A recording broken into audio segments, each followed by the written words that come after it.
ರಾಜ್ಯ ಸಮಿತಿಯ ಸದಸ್ಯರ ಸಮ್ಮುಖದಲ್ಲಿ ಮತ್ತೊಮ್ಮೆ ರಾಜ್ಯಾಧ್ಯಕ್ಷರಾಗಿ ಮರು ಆಯ್ಕೆ ಮಾಡಿದ್ದಾರೆ. ಎಲ್ಲರಿಗೂ ನಾನು ಮೊದಲನೇದಾಗಿ ಧನ್ಯವಾದ ತಿಳಿಸ್ತಾ ಇದ್ದೇನೆ.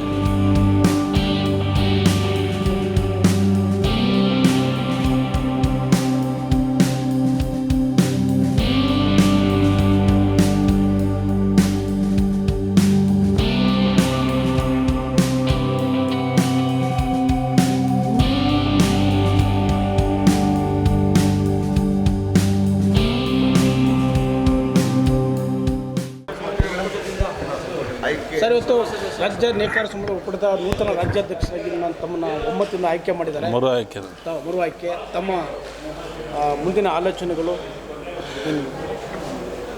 ಎಲ್ಲರಿಗೂ ನಮಸ್ಕಾರ.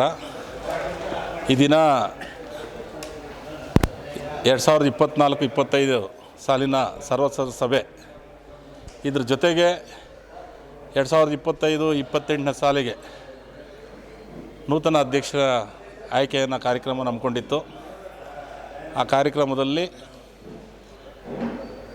ನನ್ನನ್ನು BS ಸೋಮಶೇಖರದ ನನ್ನನ್ನು ಎಲ್ಲ ಸಮುದಾಯಗಳ ರಾಜ್ಯಾಧ್ಯಕ್ಷರ ಸಮ್ಮುಖದಲ್ಲಿ, ಎಲ್ಲ ರಾಜ್ಯ ಸಮಿತಿಯ ಸದಸ್ಯರ ಸಮ್ಮುಖದಲ್ಲಿ ಮತ್ತೊಮ್ಮೆ ರಾಜ್ಯಾಧ್ಯಕ್ಷರಾಗಿ ಮರು ಆಯ್ಕೆ ಮಾಡಿದ್ದಾರೆ. ಎಲ್ಲರಿಗೂ ನಾನು ಮೊದಲನೇದಾಗಿ ಧನ್ಯವಾದ ತಿಳಿಸ್ತಾ ಇದ್ದೇನೆ. ಈಗಾಗಲೇ 2022-25 ನನಗೆ ಅವಕಾಶ ಮಾಡಿಕೊಟ್ಟಿದ್ದರು. ಆ ಅವಕಾಶದಲ್ಲಿ ಇಡೀ ರಾಜ್ಯದಲ್ಲಿ 31 ಜಿಲ್ಲೆಯಲ್ಲೂ ಪ್ರವಾಸ ಮಾಡಿ ಸಂಘಟನೆಯನ್ನು ಮಾಡಿದ್ದೇನೆ. ಅದ್ರ ಜೊತೆಗೆ ಮಹಿಳಾ ವಿಭಾಗ ಸಂಘಟನೆ ಮಾಡಿದ್ದೇವೆ. ಪ್ರತಿ ವರ್ಷ ಶ್ರೀ ದೇವರ ದಾಸಿಮಯ್ಯ ಜಯಂತಿ ಇರ್ಬೋದು, ಕೈಮಗ್ಗ ದಿನಾಚರಣೆ ಇರ್ಬೋದು, ಪ್ರತಿಭಾ ಪುರಸ್ಕಾರ ಕಾರ್ಯಕ್ರಮ ಇರ್ಬೋದು, ಅನೇಕ ಕಾರ್ಯಕ್ರಮಗಳನ್ನು ಹಮ್ಮಿಕೊಂಡಿದ್ದೇವೆ. ಇನ್ನೂ ಕೆಲವು ಕಾರ್ಯಕ್ರಮಗಳು ಸಮಯ ಅಭಾವದಿಂದ ಮಾಡಬೇಕಾಗಿದೆ.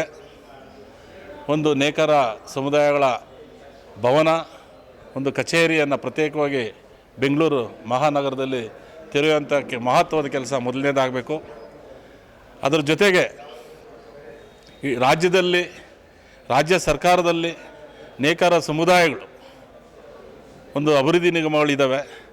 ಆ ನೇಕಾರ ಸಮುದಾಯಗಳ ಅಭಿವೃದ್ಧಿ ನಿಗಮಗಳನ್ನ ನೇಕಾರರಿಗೆ ಕೊಡಬೇಕಂತೇಳಿ ಯಾವುದೇ ಪಕ್ಷ ಇರಲಿ ಆ ಪಕ್ಷದ ಒಂದು ರಾಜ್ಯ ಸರ್ಕಾರಗಳಿಗೆ ನಾನು ವಿನಂತಿಯನ್ನು ಮಾಡ್ತಾಯಿದ್ದೇನೆ. ಅದ್ರ ಜೊತೆಗೆ ಮುಖ್ಯವಾಗಿ ಬಹುದಿನಗಳ ಬೇಡಿಕೆ, ಹಿಂದೆ ಸರ್ಕಾರವಿದ್ದ ಮಾನ್ಯ ಮುಖ್ಯಮಂತ್ರಿಗಳಾದ ಬಸವರಾಜ ಬೊಮ್ಮಾಯಿ ಸರ್ಕಾರದಲ್ಲಿ ನೇಕಾರ ಸಮುದಾಯಗಳ ಅಭಿವೃದ್ಧಿ ನಿಗಮ ತುಂಬ ಅವಶ್ಯಕತೆ ಇರುವುದರಿಂದ ಅವರು ನಮಗೆ ಅಭಿವೃದ್ಧಿ ನಿಗಮವನ್ನು ಸ್ಥಾಪನೆ ಮಾಡಿ ಪ್ರಕಟಣೆ ಮಾಡಿದರು. ಅದ್ಯಾಕೋ ವಿಳಂಬ ಆಗ್ತಾಯಿದೆ. ಆ ಪ್ರಕಟಣೆ ಮಾಡಿದ್ದು ಅಲ್ಲಿಗೆ ನಿಂತಿದೆ.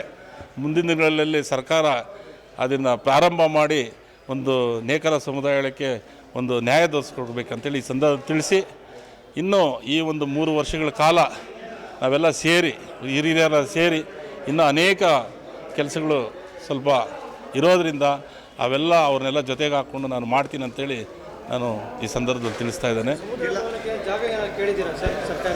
ಸರ್ಕಾರಕ್ಕೆ ಈಗಾಗಲೇ 2-3 ಸಲ ನಾವು ಅರ್ಜಿಯನ್ನು ಕೊಟ್ಟಿದ್ದೇವೆ.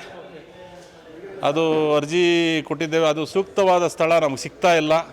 ಒಂದು ಅವರೇ ಜನಪ್ರತಿನಿಧಿಗಳು ನೀವೇ ಸೂಕ್ತವಾದ ಸ್ಥಳವನ್ನು ನೀವು ಪತ್ತೆ ಮಾಡಿ ನಮಗೆ ಕೊಡಿ, ನಿಮ್ಗೆ ಅವಕಾಶ ಮಾಡಿಕೊಡ್ತೀವಿ ಅಂತೇಳಿ ಈ ಸಂದರ್ಭದಲ್ಲಿ ತಿಳಿಸಿದ್ದಾರೆ.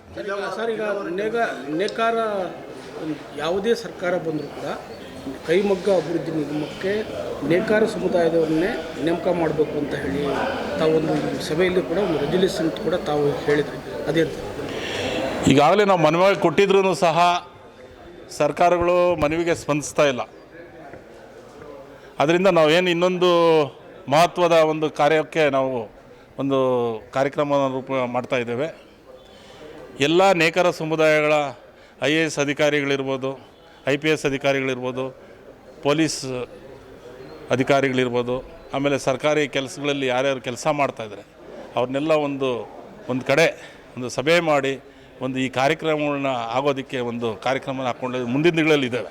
ಅಲ್ಲ, ಈಗಾಗಲೇ ನೇಕಾರ ಸಮುದಾಯಗಳ ಒಕ್ಕೂಟ 31 ಜಿಲ್ಲೆಯಲ್ಲೂ ಜಿಲ್ಲಾಧ್ಯಕ್ಷರಿದೆ, ಕಾರ್ಯ ಸಮಿತಿ ಇದೆ, ಅದ್ರ ಜೊತೆಗೆ ಮಹಿಳಾ ವಿಭಾಗನಿದೆ. ಮುಂದಿನ ದಿನಗಳಲ್ಲಿ ಲಾಯರ್ಸ್ ವಿಭಾಗ, ಸರ್ಕಾರಿ ನೌಕರು ವಿಭಾಗನೂ ನಾವು ಮಾಡೋರಿದ್ದಾವೆ.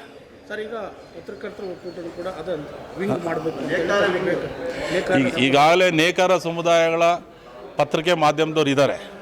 ಅದು ಆಲ್ರೆಡಿ ವಿಂಗ್ ಇದೆ. ಅದು ಇನ್ನೂ ಅವ್ರಿಗೆ ಮುಂದಿನ ದಿನಗಳಲ್ಲಿ ಹೆಚ್ಚಿನ ಕೆಲಸ ಮಾಡೋದಕ್ಕೆ ನಾವು ಮುಂದೆ ಸಹಕಾರ ಮಾಡ್ತೇವೆ. ನನಗೂ ಮರು ಆಯ್ಕೆ ಮಾಡೋದಕ್ಕೆಲ್ಲ ನಮ್ಮ ನೇಕಾರ ಸಮುದಾಯದ ಬಂಧುಗಳಿಗೆ ತಮಗೆ ನಾನು ವಂದನೆ ಹೇಳ್ತೀನಿ ಸರ್. ನಮಸ್ಕಾರ.